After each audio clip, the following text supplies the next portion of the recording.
Good afternoon, everybody, and welcome to today's webinar. My name is Cheryl, and I'm joined today by Gino Sigismondi, and we have a special guest, Edgar Ryle, who is one of our technology directors here at Shure, and they're going to be discussing the spectrum update, what's coming with the incentive auction, sort of what you can expect, what the world might look like on the other side of that, just kind of give you a whole bunch of information, everything that we know as of right now. But before that, just a couple of items of note. First of all, this webinar is being recorded, as they always are, for posterity and for future reference. So if you ever want to come back and review this webinar or direct one of your colleagues to it, you can go to shure.com/training. That website also contains all of our other past webinars, so there's a lot of great information on a wide variety of topics. Please feel free to go there and peruse and learn a bunch of stuff. In addition to that, as we go through the webinar today, if you have any questions, please feel free to type those in the question pane. Should be a little panel in the upper right-hand corner of your screen. If you don't see that question box, just look for the little toolbar with the orange box with a white arrow. Click on that. That will maximize that pane and give you access to the question pane. And we will get to as many of those questions as we can at the end of the session. So that wraps up all of our housekeeping. I'm going to pass it over to Gino. Take it away, Gino. Okay, thanks, Cheryl. Thanks, everyone, for joining us here this afternoon for a topic that I think is at the front of a lot of people's minds who are users of wireless microphone systems. It's a topic that Shure has been dealing with for a number of years here, and that's part of the reason that I'm happy to have Edgar Ryle here to help us out today, because Edgar's been shepherding us along for a while here. Edgar, since this is your first time on one of our webinars, maybe you could just give us a little bit of maybe some of the length of time and the things you've been involved with in our negotiations with the FCC over the years. Well, thank you, Gino. It's great to be here. I got interested in spectrum affairs back around 1997 at the start of the digital television transition. And then there have been a number of other important things that have come along since then that affect wireless microphones, introduction of Whitespace devices, and of course now the current one being the spectrum auction that's coming up next year. Yeah, there's been a lot happening, and we are very grateful to have people like Edgar who have been keeping an eagle eye out for these things, so we have plenty of early warning and can plan appropriately. So thanks, and thanks for being here. We do have a lot of stuff that we want to talk about today here, including, number one, I think, why is this happening? But we also want to kind of give you an update sort of on, like Edgar alluded to, the Whitespace devices, and sort of just get everyone kind of up to speed on some of the spectrum changes that have happened over the past few years, but spend the bulk of our time really talking about the incentive auction, which is the latest round of changes that may impact users of wireless audio systems. So we're going to spend the bulk of the time talking about that, and also give you some updates on things particular to wireless microphone licensing, as well as potentially new spectrum, a new home for wireless microphones to operate in. There have been several sort of interrelated developments around all these topics over the past several years. Let's get right into it. One of the things to keep in mind, I think, for those of us in our industry here is that, we're not necessarily being picked on here. Sometimes people will call up with concerns about these issues, and they'll say, why are they picking on wireless microphones for? Or, what does the FCC have against wireless microphones? Well, nothing. We just kind of happen to maybe be sort of in the way, I guess, if you think about it. But really, the bigger picture here is about just the greater need for spectrum for all kinds of things, but primarily for wireless data. If you just look at some of the numbers that were shown on the slide here, you can see the growth of mobile data over the past several years has been staggering. And you need more data, you need more bandwidth, you need more spectrum, and you have more people using it. You need more spectrum, right? It's all about trying to find more homes in spectrum for all of this increased demand for data and devices. So this is just kind of a quick look at some numbers to sort of show you how much this demand has grown. But spectrum is a limited resource. There's only so much of it. They're not making any more of it. So the FCC has got to figure out how to optimize what is there. And this chart kind of, obviously you can't read it, but that's not really the point, is to see what all these things say, but just to show you that all of these little colored blocks represent some part of the usable radio spectrum that's allocated for something. So there is no, great unused swaths of spectrum hanging out there just waiting for some new service to take advantage of it. So the FCC is constantly looking at ways to optimize and repurpose what's there to accommodate all of these devices. As you'll note on the graphic overlay here, there's some, not all spectrum is created equal in terms of how it performs for various types of activities.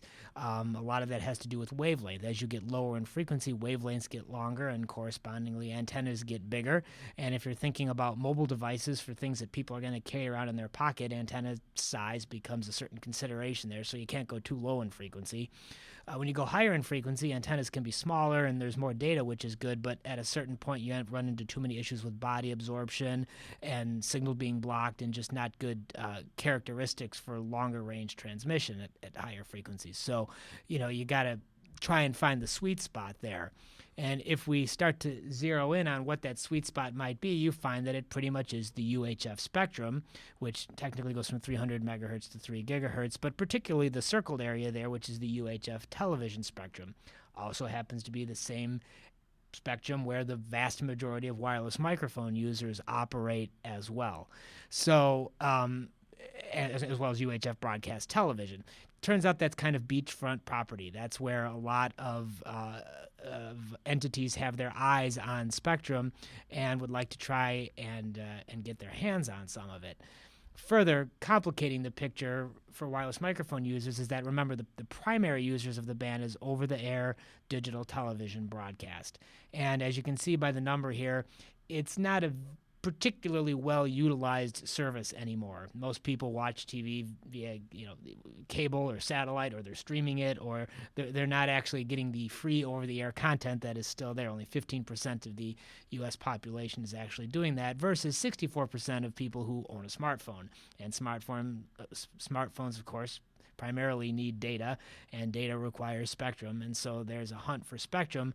And when you roll all this up together, you sort of look at the UHF television band and say, well, the primary service is not really being fully taken advantage of, but it's great spectrum for all of these purposes, so maybe there's some ways it can be optimized and repurposed. And that's why we're in the situation that we're in. Again, wireless microphones happen to be there because it's great spectrum to operate these things in, and we'd like to stay there as much as possible. We've been working on that for, as Edgar mentioned, as far back as 1997. So just to get everyone kind of caught up, sort of where we've been over the years. Again, 1997 was really the first sort of inkling of things to come with changing around the allocations of the UHF television spectrum. And the first thing that was the digital television transition. That process began in 1997. One of the benefits of DTV is that it's you can pack TV channels closer together than you can with analog television. So that allows the FCC to basically repack the spectrum so that you could have the same number of TV broadcasters on the air, but in a smaller amount of spectrum. That left some spectrum over that could be auctioned, and that was the 700 megahertz auction, which many of us lived through and survived, and we got everybody through that transition fairly successfully. That auction actually occurred in January of 2008, brought in $19.6 billion, so that would be considered a fairly successful auction. But right on the heels of that, the FCC introduced another new idea that affected the UHF television band called the Whitespace ruling that actually was approved in November of 2008. And we'll give you a little bit more details on that in a minute if you're not familiar with what that is.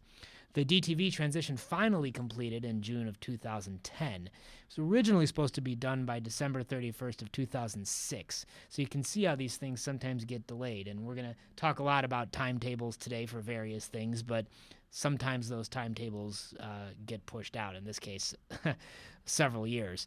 So that was the end of the DTV transition that happened there.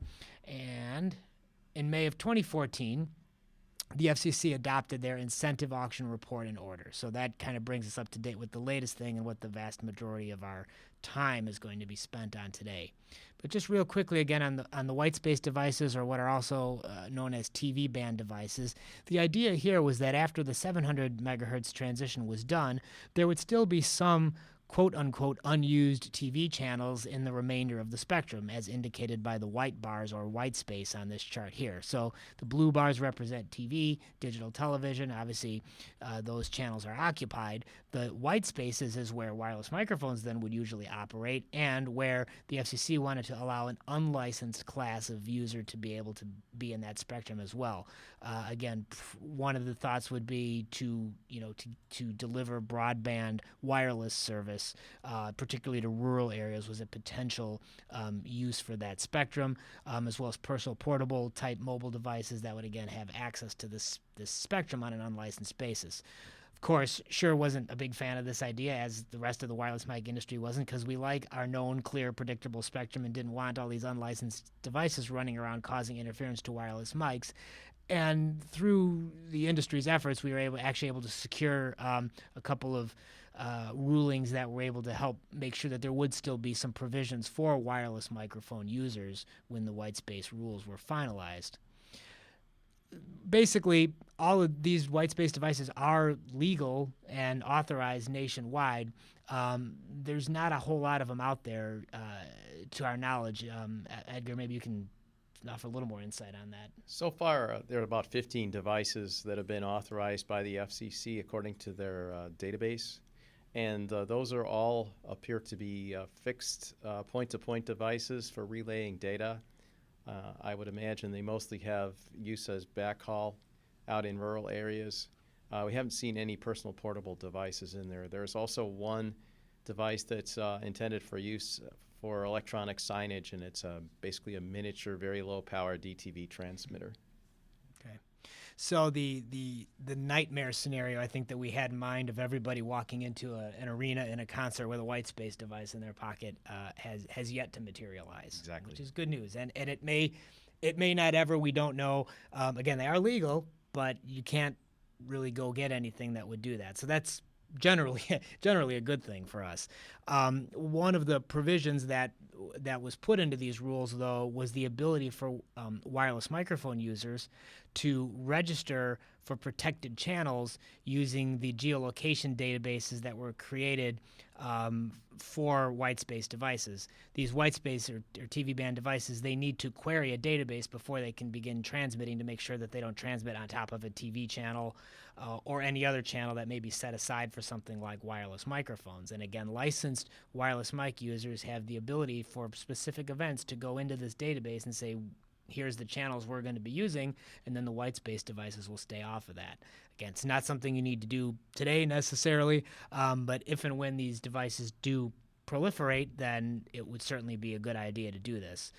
Originally, when the rules first came out, there was also a provision for unlicensed users to register in the database. That is likely going away once the incentive auction is completed, so you can't necessarily count on that if you're an unlicensed user, but that kind of gives further benefit to obtaining a license for your wireless microphones, which we're going to talk more about licensing in a little bit. These are the 4 currently active databases. There's a supposedly going to be a total of 10 at some point, at least, that were originally approved to be database providers, but these 4 are actually active. You can go to these websites and see how these work. Actually, this is an example here of the iConnective, or formerly known as Telcordia database. So you could see what that. This is kind of a neat one because it gives you the.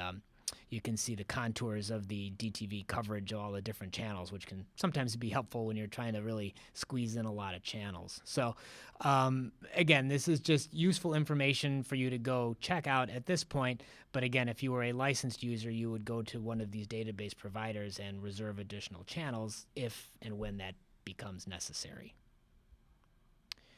So that kind of brings us up to date as far as where we've been, and here we go again with another auction. I think a lot of people are thinking exactly what it says here. We just did this, didn't we? That's why we bought all new wireless, because we had to get out of 700 megahertz. Well, it's happening again, but it's different this time. This all began with when Congress passed the Middle Class Tax Relief and Job Creation Act of 2012. Within that that bill, there was a provision to free up more of the UHF television spectrum. the goals, again, we want more spectrum for mobile broadband. We can see how much demand there is for it there. And also use some of that money to help fund a nationwide public safety network, which I think everyone's pretty much in agreement is probably something we need. And then if there's anything left over, of course, put it in the Treasury. And how are they going to do this? Through a voluntary incentive auction of spectrum, trying to get the broadcasters to essentially give up their spectrum in exchange for some of the sharing of the proceeds. I'm going to ask Edgar to actually take over here and give us a bit more of specifics around this, because it's sort of a unique approach, I think. It is the most complicated auction of spectrum ever attempted by any country, actually, Gino. It first starts with what's called a reverse auction, in which the TV stations will bid on how much they would accept to either go off the air completely, which would be the largest payment, or share a channel with another station, or move to a less desirable TV channel, in which case this would be generally one lower in frequency. So UHF stations would have the option to give up their UHF channel, which is the band that the wireless carriers are interested in, and move to either a VHF high band channel, which is between 7 and 13, or a VHF low band channel, which is 2 to 6. Now, the reason that the value of relinquishing a channel varies is that, first of all, of course, the wireless carriers only really care about the UHF spectrum at this point. They're not interested in VHF. But if you have a VHF TV license, you can still participate in the auction, because by relinquishing that channel or moving to a less desirable VHF channel, you're essentially freeing up that spot for someone who might want to migrate from UHF down to VHF. Now, why would somebody want to do that? Well, after the DTV transition was completed, it was quickly discovered that VHF did not work as well for digital television in many situations, particularly in urban areas, as UHF. So the UHF spectrum is definitely the most desirable. That said, some of the licensees may decide that they would like to stay on the air, but they'd like to realize some payment from the auction. So they may make the voluntary decision to move down into the VHF band. So the other thing is, with a digital television signal, there are a certain number of bits available that can be parceled out and shared between various providers. So I would say, particularly for some of the lower powered stations, they may find it worthwhile to enter into a sharing agreement with another station or a couple of other stations, where they would essentially share the costs of operating that channel going forward, and they would also share the auction proceedings that they would be entitled to from whichever one ultimately relinquished their channel. So after that's all done, then we move to basically the FCC then has an inventory of spectrum that's available for them to sell.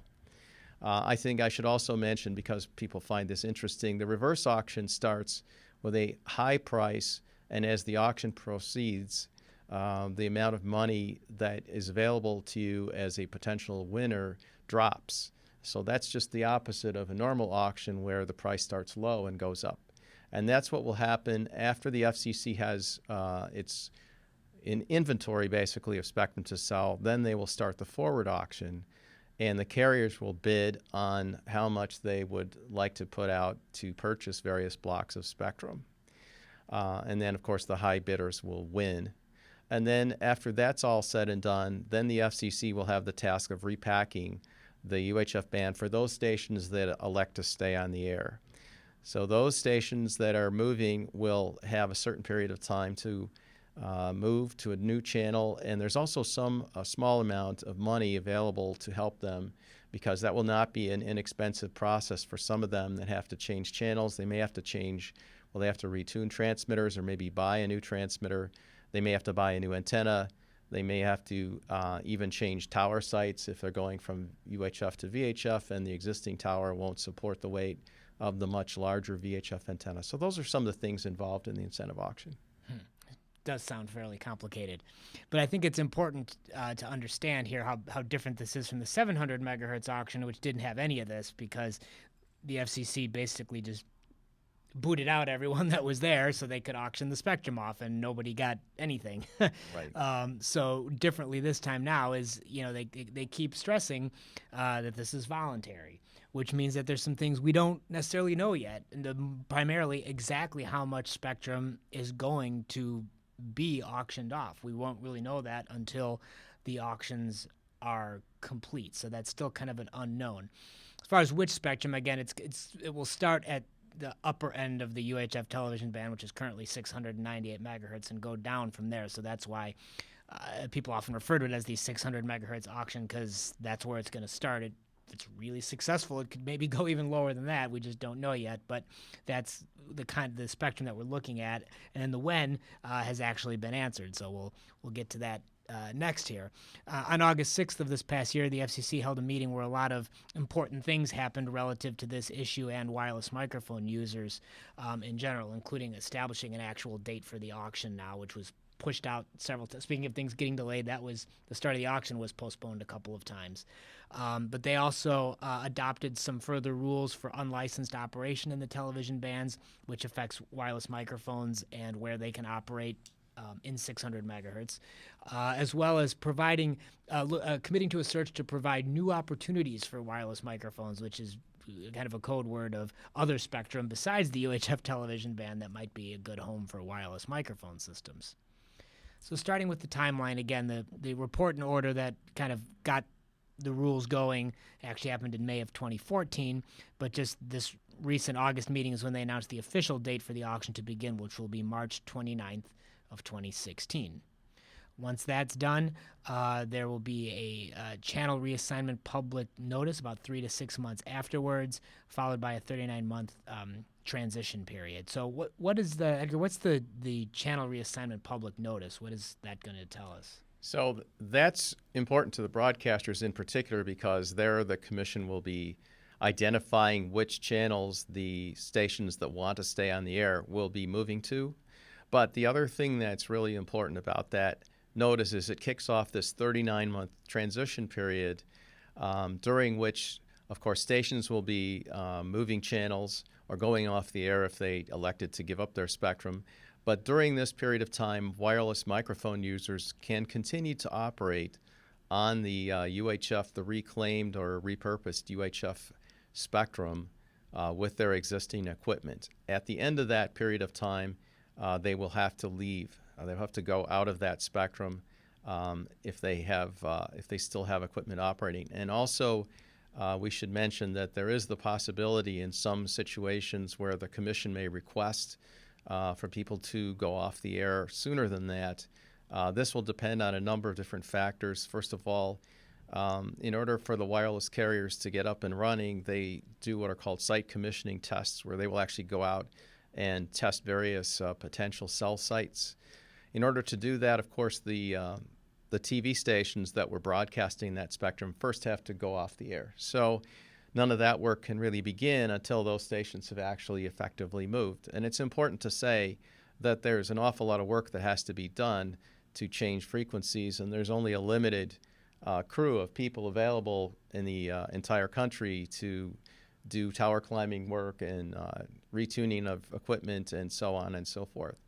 So there will be a period of time here where some of the wireless carriers may fire up to do what are called site commissioning tests. In that case, they will request the FCC to shut off the secondary users that are currently using that spectrum. So during this time, it will be important for wireless microphone users to check with one of the databases to make sure that the frequencies that they're about to use are still available. But after the 39-month period, then you have to be out of that spectrum. Okay. So there's a potential that you might have to get off the air sooner than that, but that's where you would check the databases to find that out. Okay. The FCC says that should be fairly limited situations. So the longer it takes the broadcasters to get off the air, the better it is for us. Exactly. So an important then note here, again, for people who are on here maybe wondering, they have 600 megahertz equipment and they're wondering when they have to stop using it. It's often the misconception is that, well, the auction starts March 29th. I guess that's it, but that's not it. That's just when the auction process begins. So there's no reason for you to stop using your wireless microphones at that time. And again, we won't know the full results of the auction until that public notice comes out. So, don't call us on March 30th and say, so how did it go? Because we won't know yet. But when that channel reassignment public notice comes out, then we'll have the complete picture of everything that happened as far as how much spectrum was reclaimed and where everybody's moving to, and we'll have a much better idea. And then that's when, as Edgar said, the 39-month transition starts. So, you're still okay for a little while. Would I run out today and buy more 600 megahertz wireless mics? Probably not. Might be a good idea to steer a little lower in the band. But if you already have it, there's no reason to start panicking now because it's going to be status quo for a little while yet. So here are some possible scenarios, possible outcomes based on how much spectrum ends up being reclaimed. The smallest shown at the top here would be 42 megahertz of spectrum being auctioned. The bottom would be 144 megahertz being auctioned, which would be a wildly successful auction, but I suppose within the realm of possibility if things go swimmingly well. But, again, we just don't know yet. And you can see the red bracket at the top here kind of outlines what the 600 megahertz band would be. Basically starts around TV channel 35. So in some of these bigger scenarios here, 108, 114 megahertz, it's possible that it does even get down into 500 megahertz. But again, said we won't know that. So there's some colors on the chart here with some different blocks and letters showing us different things. But Edgar, what's going on here? So there's a lot of information packed in here that we could talk about very quickly here. First of all, it's important to keep in mind that the current channel grid for television broadcasting is 6 megahertz per channel. And that's what it's been historically. But the wireless carriers, when they purchase spectrum, are going to be purchasing 5 megahertz blocks. So these blocks that you see labeled A, B, C, D, etc., those are 5 megahertz blocks. So as the band is rechanneled from 6 megahertz channels down to 5 megahertz blocks, there will basically be remainder chunks of spectrum that will be added into the guard bands. So that's one thing to keep in mind, and that's why you'll see the lower guard band, which is the leftmost gray block of spectrum, is of differing sizes depending on the particular auction outcome. We're going to start first, though, with this 11 megahertz block that you see to the right, the gray block that kind of goes down at a diagonal. That is known as the duplex gap or midband gap. And it is there for technical reasons to separate the uplink and downlink bands for the wireless carrier operation. So that's there for technical reasons. But it's very important to wireless microphones because we get to operate in there.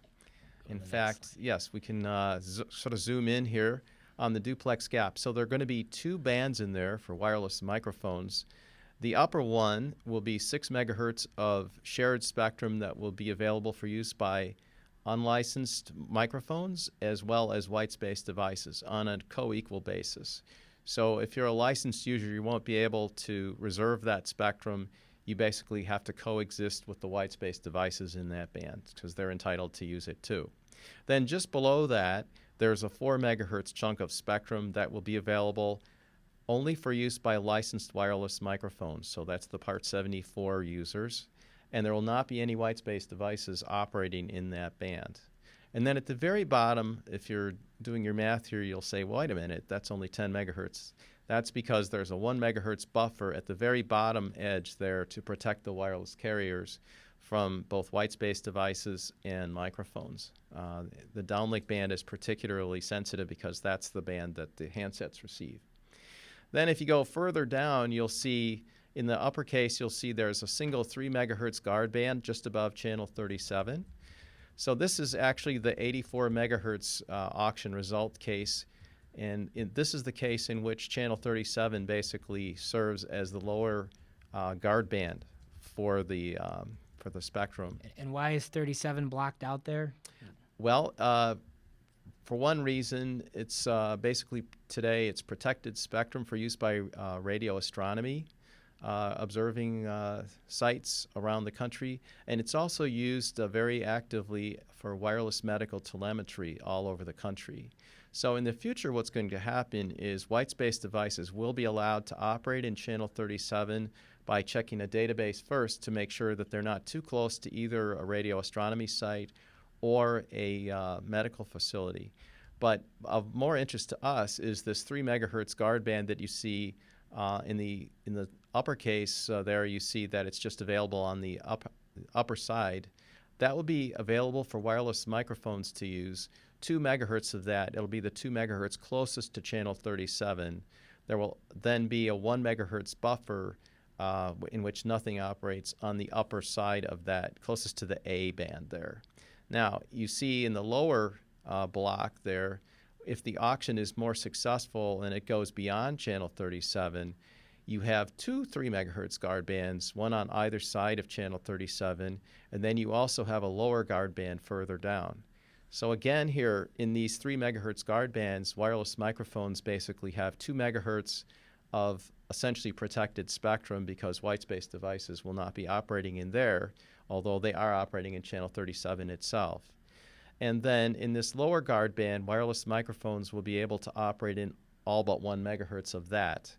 And they will also share that part of that spectrum with Whitespace devices. Now, depending on the size of the lower guard band, which on the earlier slide you probably noticed it varies from 7 to 11 megahertz depending on the particular auction outcome.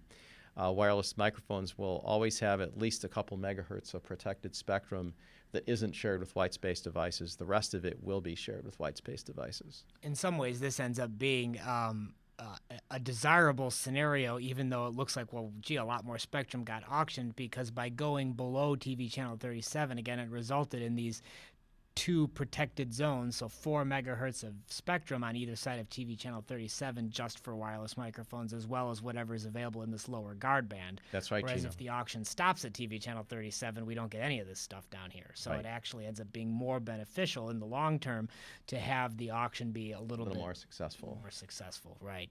So really, again, it might seem counterintuitive, but, assuming the fact that the auction's going to happen and we're not going to be able to stop this train from leaving the station, then it's good that there is still going to be some spectrum remaining for users of 600 megahertz wireless systems. Now, the system you have has to be able to tune into where these gaps are going to be, which, again, we won't know until the auction is over, but that's why, as of yet, there's no reason to panic and sell everything either that you have, because there might still be some spectrum that can be used, again, depending on which of these scenarios we end up with at the end here. Right, Gino, and there's one other important thing we can say about these, the duplex gap band and the guard bands. We don't know exactly where the duplex gap will be yet because it depends on the auction outcome. But once the auction is completed, that should be uniform nationwide, so that's a nice thing. And also, channel 37, of course, isn't moving anywhere. That is a particular band that is used for radio astronomy and wireless medical telemetry, so that will continue to stay in that spot. And so those 3 megahertz guard bands, to the extent that we have either one or both of them, will also be the same everywhere in the country. So that's really, really helpful. That's good. So again, I mean, it's, these are all positives and these are all nuances that you don't need to worry about today. It doesn't affect anything you do today, even next March. But in the future, this is all, what it's going to look like. Now, it's time for a little audience participation. I'm going to launch one of these fun interactive polls that you can do with the webinars here. And so here's the first one is going to be, an FCC license is required in order to operate a UHF wireless microphone system. It's a true or false question. So let's see what everybody has to say here about that. People are voting rapidly, almost up to 50%. So far, false is the leading candidate. Number keeps going up. By the way, you can answer it right there, too. There's no need to type it in the questions pane. 74, 75, 76% voted. All right. Well, it looks pretty clear that false is going to win here, so I'm just going to go ahead and close the poll. And we're going to say 83% of people said false, that you do not need a license from the FCC to operate a UHF wireless microphone system. And that is true now. But it wasn't always true. So for the 17% of you who said that it is required that you have a license, at one point it was true. But in January of 2009, the FCC introduced a new licensing hierarchy that basically accommodated for for that to happen. So there is now a class of unlicensed wireless microphone user in the UHF television band. The licensed class, Part 74 licensed users still exist, and of course TV channels are still broadcasters are the primary licensees of the band. But just for fun here, I'll ask a second question for people to answer, which is I or my company or venue have a Part 74 license to operate the wireless microphone. I'm kind of curious to see what people are going to say here. I left not sure in there as a choice as well. So far, no is the leading candidate at 80%. 8%, yes, that's good. I mean, in some ways, we're getting a higher percentage of yeses than I would have expected. But I guess that partially depends on the demographic of the audience of today's webinar here. All right, so we're at about 75%. I think that's good. I'll stop it there. So we got 78% yes. 6% yes, and 15% not sure. If you're not sure, it might be worth finding out. And we're going to talk about in a minute here why it's a good thing to have a license if it's something that is available to you. But again, as I mentioned, in 2009, the FCC realized that whatever it came out to be, 75% of you, actually probably higher, in reality, a much higher percentage than that, never had a license even though it was required. And so a waiver was put out there to basically allow anyone with a UHF wireless mic to continue to operate it on an unlicensed basis. So that happened, and that was generally a good thing. The FCC just recently issued a second report and order on wireless microphones, which also expands license eligibility, which we'll talk more about in a minute, continues unlicensed operation, because that waiver was sort of temporary when it was first put out in 2009, but it is now basically made permanent. And also committed to a further proceeding to look for additional spectrum for wireless microphones to operate in, realizing that UHF, our traditional home, is getting crunched. The FCC has committed to try and find out what other parts of the spectrum could be useful for wireless microphones.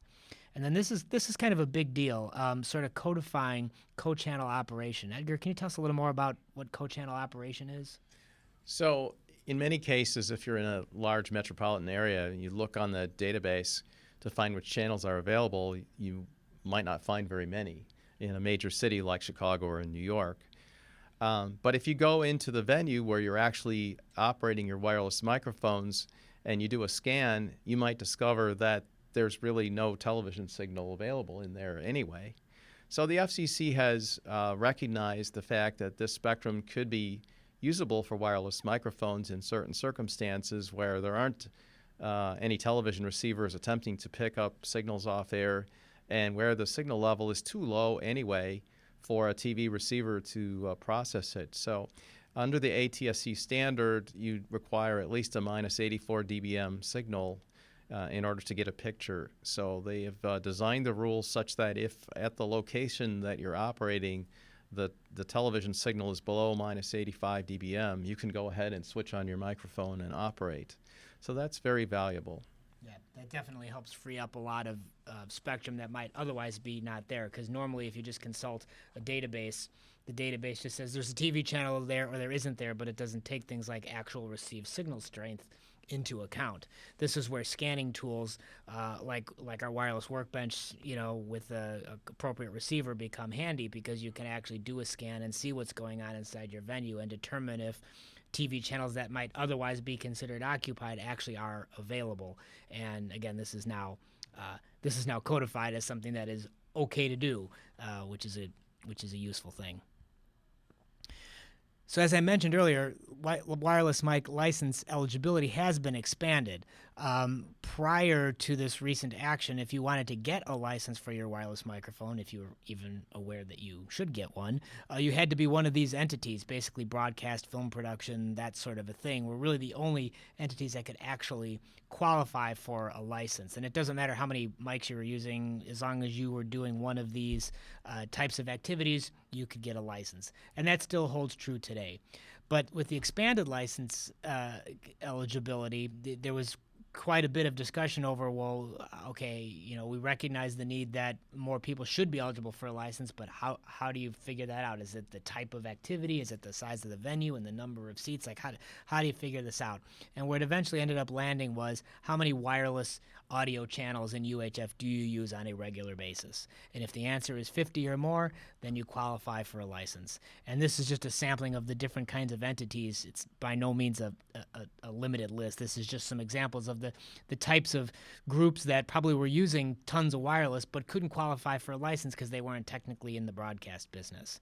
And so no matter what your activity is, if you're using 50 or more channels, and again, it sounds like a lot, but if maybe you're a large house of worship with several different campuses and have wireless mics and wireless in-ears and wireless comm systems, those channels can add up quite rapidly. So you might actually be using more channels of wireless than you even realize. And if you are one of these larger scale users, then you are able to go ahead and get a license now. So it's a very powerful thing. Because again, why would you get a license? Couple of things. Again, with the potential that Whitespace devices could be out there someday, a little more than they are now. This gives you that ability we mentioned earlier to register for protected channels in the database. That's a good thing. You can transmit up to 250 milliwatts for what that's worth, and you will have more access to additional spectrum opportunities outside of the television band. As we mentioned earlier, the FCC is kind of committed to looking for more spectrum for wireless microphones. A lot of the activity around that is particularly for the licensed users, because the licensed users use higher channel counts and need the ability to get more channels on the air. Again, for unlicensed users, there actually are several options out there today. Many manufacturers produce wireless microphones that operate in 900 megahertz or 2.4 gigahertz shared spectrum with other unlicensed devices, but able to be used for people who have more modest needs, shorter range, smaller channel count, or whatever. Those are perfectly acceptable bands. The 1.9 gigahertz band, also known as the PCS band or DEC band, uses a particular type of technology there, but it is available for users, so that is another option. And it turns out, Edgar, we might be going back to VHF. Is that true? VHF was the original wireless microphone band where it kind of all started. And it's still a viable option. Of course, one thing we don't know for sure is how many TV stations will be repacked down into VHF. But today, especially in certain markets like Chicago, there's really not a lot of there's a lot of open space, let's say, in VHF. And also the FCC looked at a small band of frequencies just below TV channel 7, around 170 megahertz, that we used to call the traveler band. Where there were 8 frequencies that could be used under Part 90. Unfortunately, due to some technical limitations, those were not that viable because of limitations on bandwidth and deviation. But the FCC has reviewed those rules and has now set aside 4 new frequencies within that band where you can operate with full 200 kilohertz channels, so you can get the same audio quality and reliability that you can in the VHF television band. So those, I think, will become the new travelers. But you will. It's interesting, worth noting why they're called traveling frequencies, and that's because you could travel anywhere in the United States and know that you weren't going to run into television interference. Exactly. So that's why they call them that. But now I was just thinking about this. Now the duplex gap and the guard bands might become the new traveling frequencies. They might, as far as the main band. Yeah. One thing to keep in mind about these 4 new frequencies just below channel 7, you will need a Part 90 FCC license. That's different from the Part 74 license that we're talking about elsewhere here. Okay, good. And it's probably also worth noting, too, that there was never really anything wrong with VHF. I think the industry as a whole did a really great job of convincing everyone that UHF was somehow inherently better than VHF, and that's why you have a hard time finding VHF wireless microphone systems. But I think, particularly given the shrinking spectrum access that we're seeing, that really any spectrum is good spectrum. You bet. So, and speaking of that, here's some other opportunities that are being explored for licensed users. So for some of you that do hold licenses, you may be aware that there's a small band around 944 to 952 that's available currently for licensed use. technically, right now, you're supposed to be not only a Part 74 license holder, but a broadcast license holder. But the FCC is now expanding that to all licensed Part 74 users. And not only that, they're also adding spectrum in the adjacent bands around that to significantly increase the size of that band from around 941 to 960 megahertz. Again, to access band, you will have to have a Part 74 license, and you will also need to coordinate with the local SBE coordinator to use this band, because the primary users in here are the broadcasters with the studio transmitter links and intercity relays. Then we have another interesting band at 1.4 gigahertz, sometimes called L band, 1435 to 1525 megahertz. This band is used for aeronautical flight testing. It is managed by an organization called AFTRCC, or we call them AFTRAC, on behalf of the industry. It's also used by the Department of Defense. It's very critical spectrum. So access to this spectrum is managed by this organization, and special permission from them is required to use it. It has been used on a limited basis under special temporary authorizations up to now, but that use is going to be expanded, and the manufacturers are working closely with AFTRAC to develop the protocols and procedures necessary to access the spectrum. There's almost 200 megahertz of spectrum available here. I'm sorry, 1435 to 1525, 90 megahertz, but only 30 megahertz of that will be available to a particular user at a particular place and time under this new FCC provision. Then there's also a new band at 3.5 gigahertz that will be becoming available both on a licensed and unlicensed basis. We're still kind of looking at some of the requirements around that band, not as well defined yet. But then the final one there at 7 gigahertz is being opened up. There are going to be two 25 megahertz wide bands up there that will be available for wireless microphones as well. That, again, will be available to Part 74 licensed users only, and will also require coordination with the SBE. But very valuable spectrum, should be very clean. Cool. So, again, hopefully this helps illustrate the FCC is not necessarily against us. They are committed to helping us find some usable spectrum. And a question that came up in the last webinar, and we're going to get to Q&A in a minute here, but that was like, do we ever envision a time where there will be no spectrum for wireless microphones? And hopefully this kind of illustrates that that's not the case. I mean, it may not all be in the UHF television band where we're used to it being, but there will. If we've done nothing in all of Edgar and other people that work here at Shure and their efforts communicating with the FCC, if we've done nothing, we've illustrated to them the importance of wireless microphones and how that need is not going to go away. And the FCC understands this, and this is further proof that they're committed to making sure we have a home. So to sum it up here, again, what do we know now? We know that 600 megahertz will become more crowded. Again, there'll be the duplex gap, there'll be the guard bands, there will be spectrum to operate in, but it's going to become more crowded. So some of that spectrum will still be available, but spectrum below 600 megahertz will get more crowded as TV channels get packed below 600 megahertz too. So, this is the world we live in now. Licensed users will still be able to reserve TV channels to get interference protection from Whitespace TV band devices, so good reason to have a license. But more wireless mic users will be able to apply for a Part 74 license, or actually can apply for a Part 74 license, so that's a good thing to do if you're a qualified user. As Edgar mentioned earlier, during the transition, if you are using wireless mics in 600 megahertz, you do want to periodically check in with the official databases to make sure that the channels you're operating on are still okay. It would be just a good policy going forward. And then again, at the end of this 39-month transition period, which that should put us, into 2019 somewhere? Somewhere there. That will be, the date when you really do need to get out of that spectrum. But until then, just keep up to date with things that are happening, and you should be in good shape. We still won't know until the auctions are done and the public notice is issued exactly how much spectrum has been auctioned, but we'll know that at that time, and hopefully get more details on some of these new spectrum opportunities. What should you do? To really sum it up here, don't panic. The sky is not falling, at least not totally. If you are a current owner of 600 megahertz wireless, again, as I said, just keep going. You're fine. No need to change anything. Post-auction, consult the database.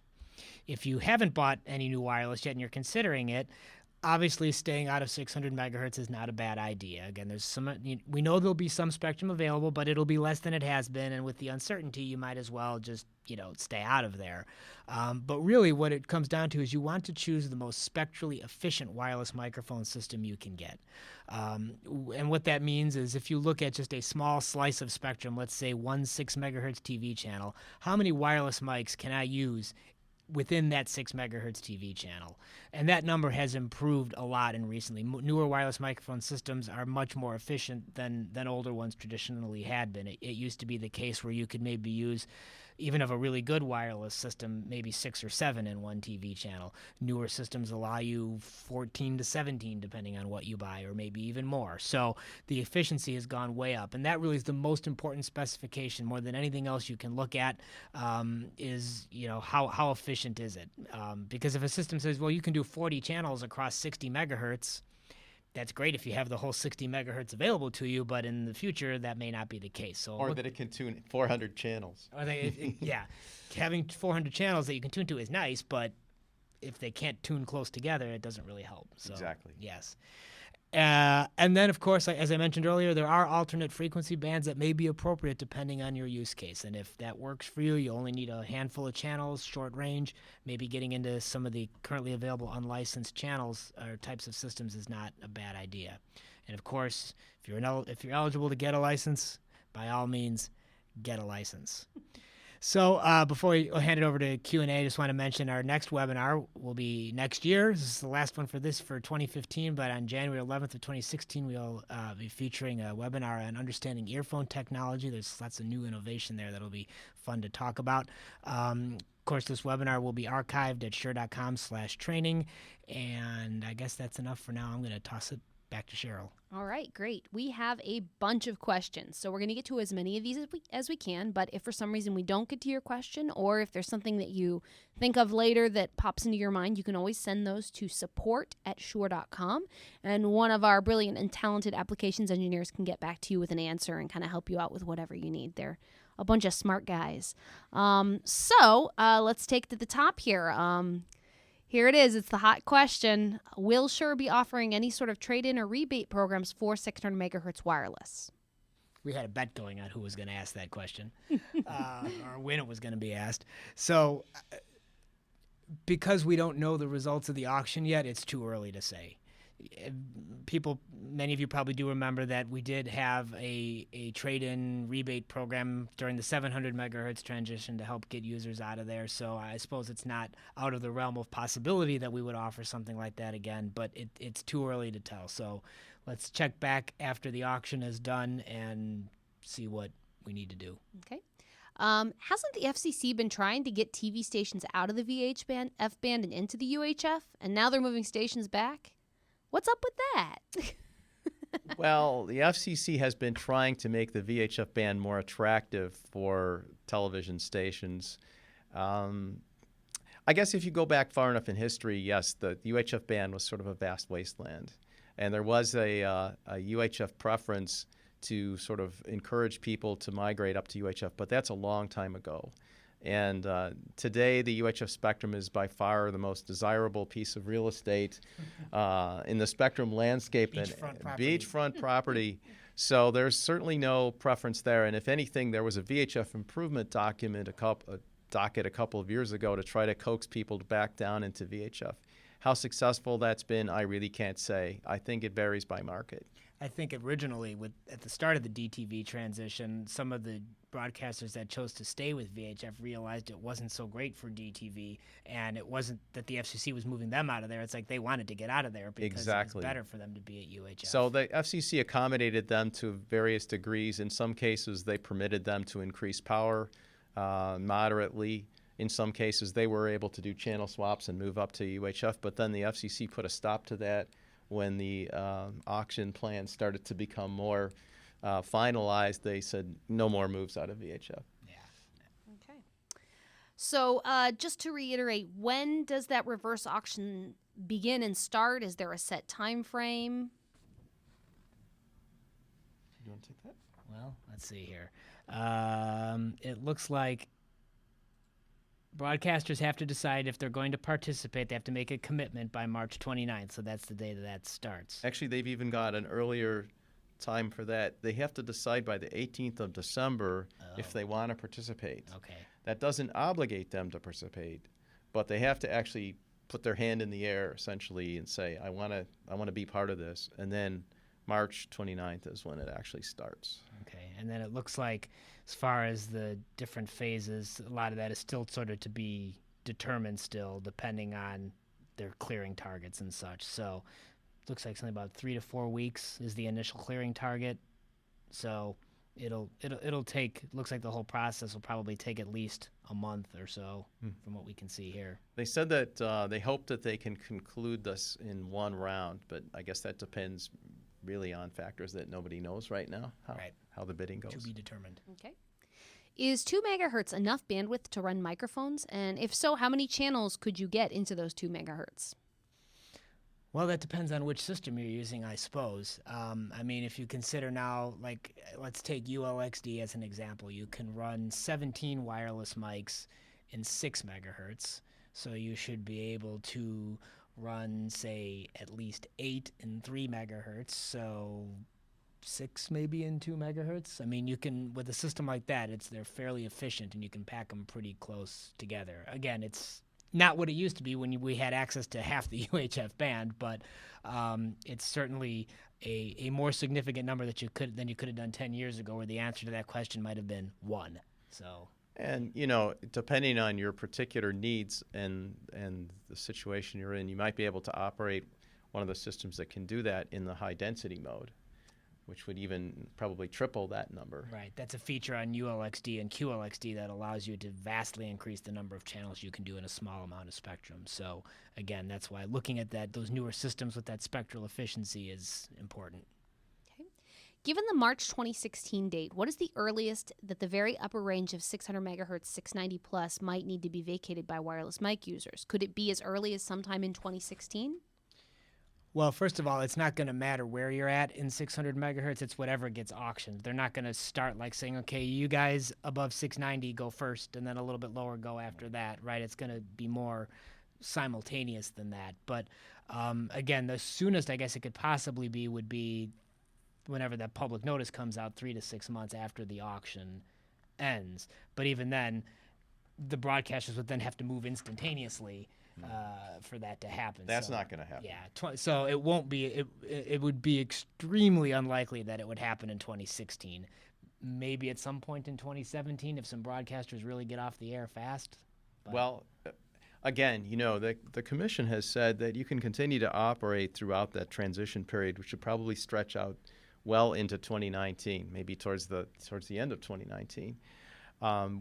What might be the exception to that is if a particular wireless carrier needs to start doing some site commissioning tests in a particular area, that might knock out that one area. But in general, no, it's not going to mean that everybody has to get off the air earlier than that. Again, if you consult the databases starting in late 2016, you'll be able to see when that is.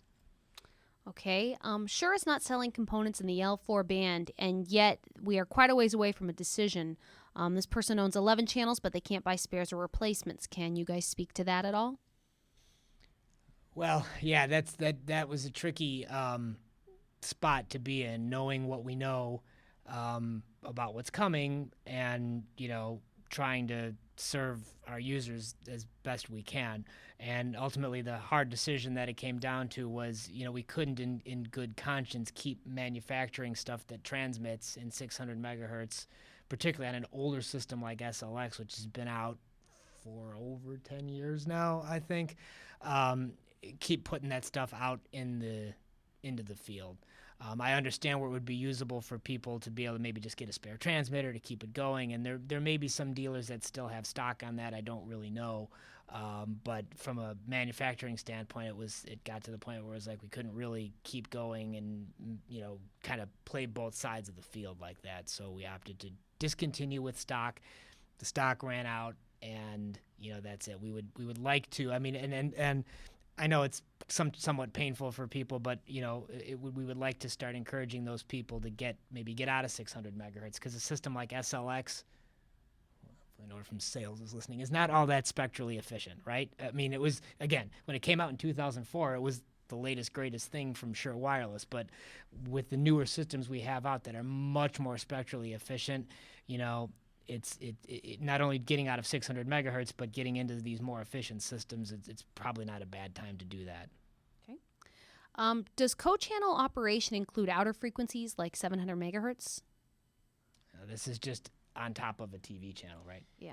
Right. So this would be, if you're in Chicago and you wanted to operate on the same channel as, let's say, channel 11, and inside of the building where you're operating, the signal is weak enough that it's below minus 84 dBm, you could do that. This does not give you authority to go ahead and operate on a frequency that is no longer available for use by wireless microphones like the 700 megahertz band. Yeah, I was just going to speak directly to the person that asked that question and say, if you're using 700 megahertz wireless, you shouldn't be. So, what are some tools for scanning? Is there an app for that? There may be an app. Tools for scanning. So first of all, any Shure networkable wireless receiver can be connected to a computer running our free wireless workbench software, and you can use that as a scanning tool, and that will tune over the range of that device. We also make a device called the Axient Spectrum Manager, the AXT600, which can scan the entire UHF TV band and actually even beyond that into some other higher frequency ranges. And again, that device actually can be a scanning and coordination tool all on its own, or it can be used in conjunction with wireless workbench. There are several different radios that can be connected to your computer and turn it into a scanner, like the Win Radio, for example, is one. You go to winradio.com. We've been recommending people look at those for years. It connects to your computer via USB. You use their software to do scanning, so that's a good tool for that. Of course, full-blown spectrum analyzers, which can be a little bit pricey. TTI makes some handheld scanners that are good, but anything that can give you a graphical representation of what's going on in the spectrum would be useful for that. Okay. Would a Part 74 license have a cost associated with it, or would it be strictly based on eligibility? Well, there's a cost associated with it, and I believe it's a fixed cost. It doesn't matter depending on how many channels or who you are or any of that. I think we decided it was around $150.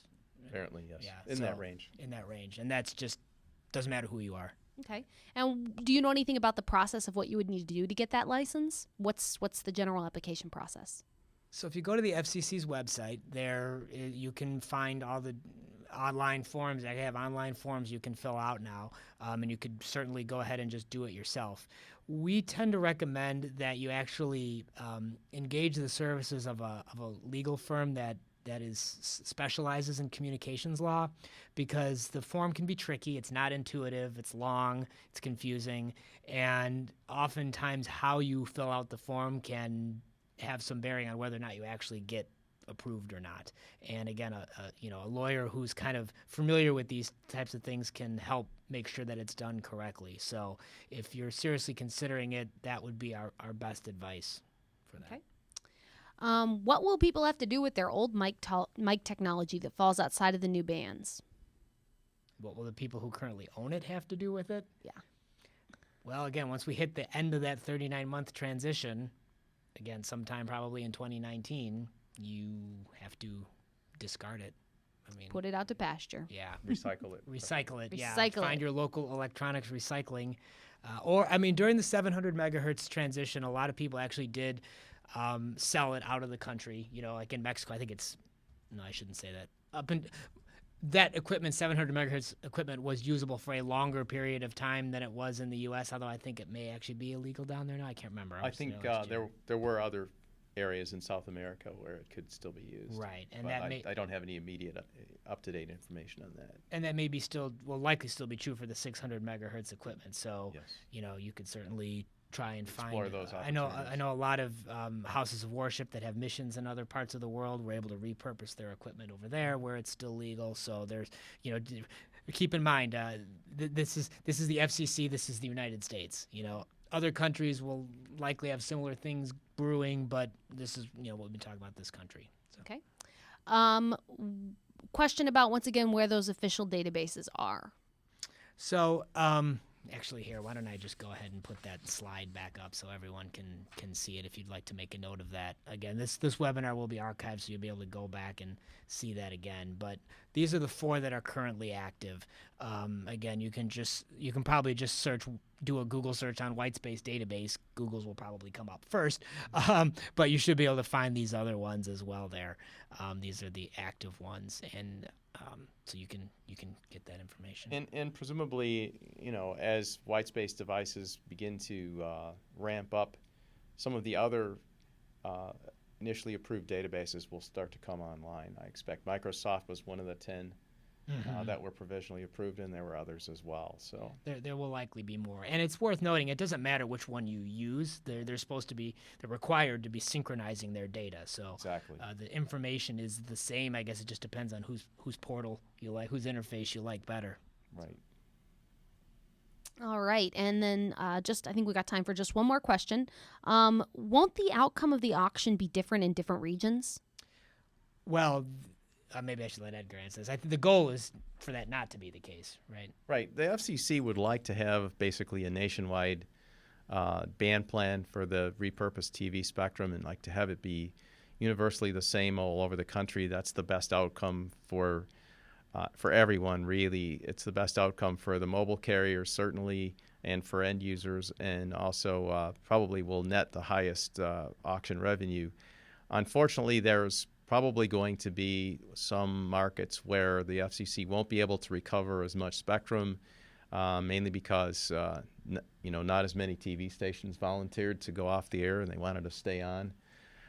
So there will be some what the FCC refers to as impaired markets. We don't know where those will be yet. They did tell us that you should not necessarily expect that they will always and universally be the largest markets. They may be, places like Kansas City or someplace that you weren't necessarily thinking of. But there will be some of those. But the FCC also has some plans for dealing with that eventuality. Again, not necessarily the best outcome for certain parties, especially television broadcasters and microphones in those cases, because they do think that they might have to put some TV broadcasters in the duplex gap in a few places or in one of the wireless bands, which will create some inter-service interference issues. The idea is to minimize those cases and to minimize the amount of impaired spectrum. And the FCC is motivated to minimize interference because that will result in a lower auction price for that spectrum because it will be impaired spectrum. So short summary, yes, there will be a few spots probably where things will differ a bit, but the goal is to make it as uniform as possible and to minimize the amount of impaired spectrum nationwide. All right.